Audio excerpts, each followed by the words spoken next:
Yes, so one of the things that I did find was that is something you probably don't think about, is that your parents and your families and your communities have the survival skills necessary to navigate a racialized world.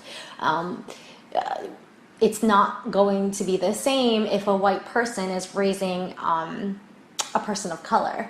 We have very, very different racialized experiences in life, and it just is that way. I did get a lot of pushback from white adoptive parents for saying that because they want to try to say that they've experienced discrimination as well, but I want to take that right back to which might have happened, and I'm not going to deny that. But it's not the same. But it's not the same. Yeah. And so, you know, because you're the dominant society. It's really, I mean, you might get a little tinge of it, but it's not the systematic version. Right. Yeah.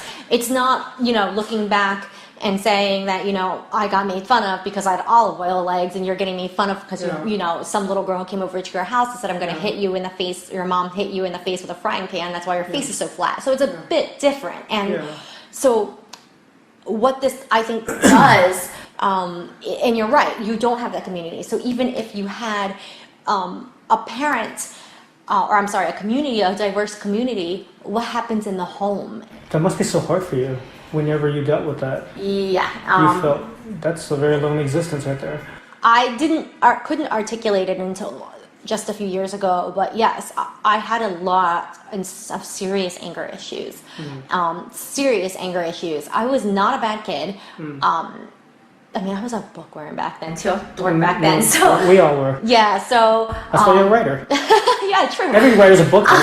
I mean, I didn't go out. I didn't do anything. I didn't have anyone to go out with. So, but I was angry. I blew through friendships with people. I blew through relationships. I fought with everybody. And something internal going yes, on. Yeah. And my biggest issue was that, oh, nobody's on my side, and that's the only way I could articulate it. My parents' response was to just keep fighting back at me. Nobody made that connection. And I can't fault them for it, because if you don't know, you don't know. That's their generic response, right? But you're right. But what I try to advocate for is exactly that. Is as a transracial adoptive parent, it's another level. And when was did you ever reach the Asian community? Like, nope. that must be very. So you never thought about it, or there wasn't any Asian people where you lived, right? There wasn't, and it's really complicated because when you're getting messages that, you know, Korea. Okay, so I wrote in I don't know if it was something that I actually got published. It's still waiting for publication, but I wrote about how Korea was something that was always a dirty word. I mean, because it sounds like a word that comes from the back of your throat where phlegm comes out. That's what I used to always feel about it. Well, I think maybe your parents taught you that they rescued you from this place. Yeah, and obviously... It must be a bad place. Yes, and like obviously when you're getting made fun of constantly, why... on one hand, they're saying, "Oh, you should be so proud that you got rescued." Should be so proud. My blonde mother would be telling me, you know, you should be so proud that you're Asian and you have that heritage. And I'm like, I didn't understand it then, but now I'm like, why would you say that to me as I'm the one getting made fun of? Yeah. If it's not because there was lack of love, there's a lack of understanding. Okay, and also one of your quotes is, "It's unspeakable when an adoptee discusses grief. It's like they're traitors. Traitors to their family who saved them, traitors to the ones who loved them like their own.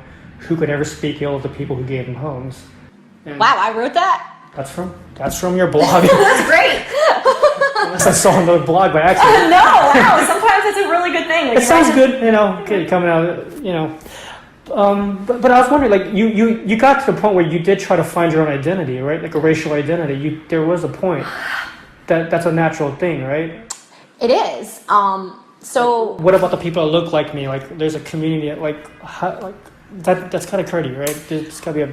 Yeah, it wasn't until, and I think a lot of many other adoptees may have had this experience. Well, it wasn't until college that I really had classes and bumped literal shoulders and had teachers of color. of any color.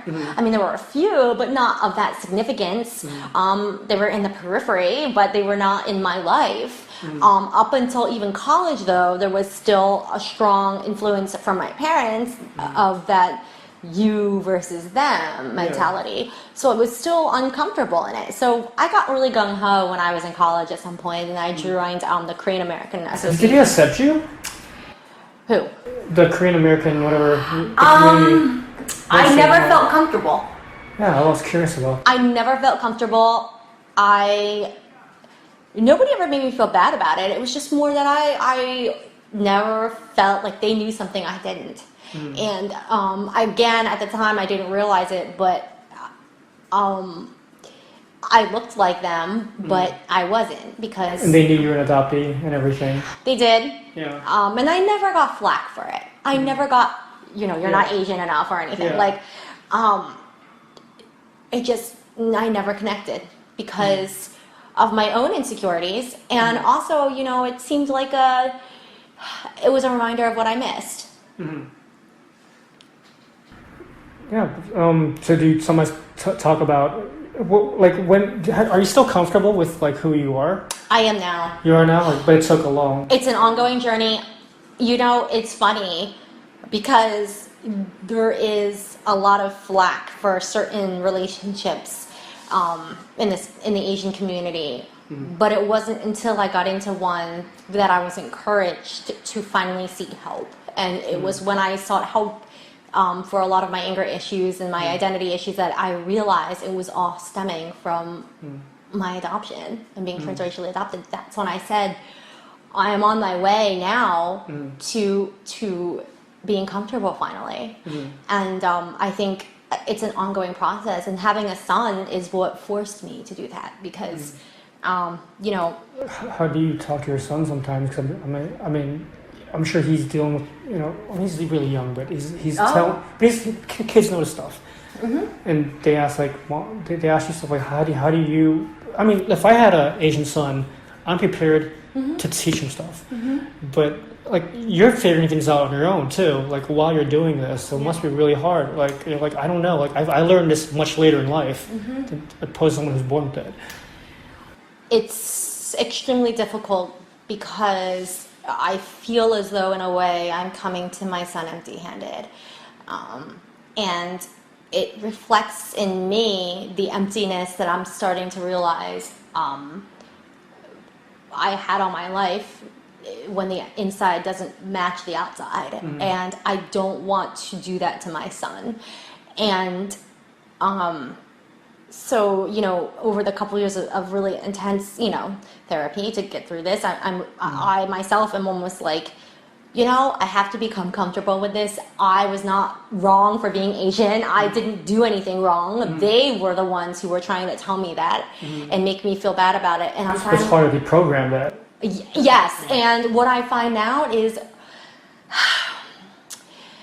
now that I do know my Korean family, but it's almost like I realize as an adoptee and I'm starting from where I am, it's like I'm starting not a new chapter of my life, but I'm starting an entire new sequel. Where some of the players are the same, but you have to start, I feel like I'm starting completely from scratch. And that's not a bad thing. But it's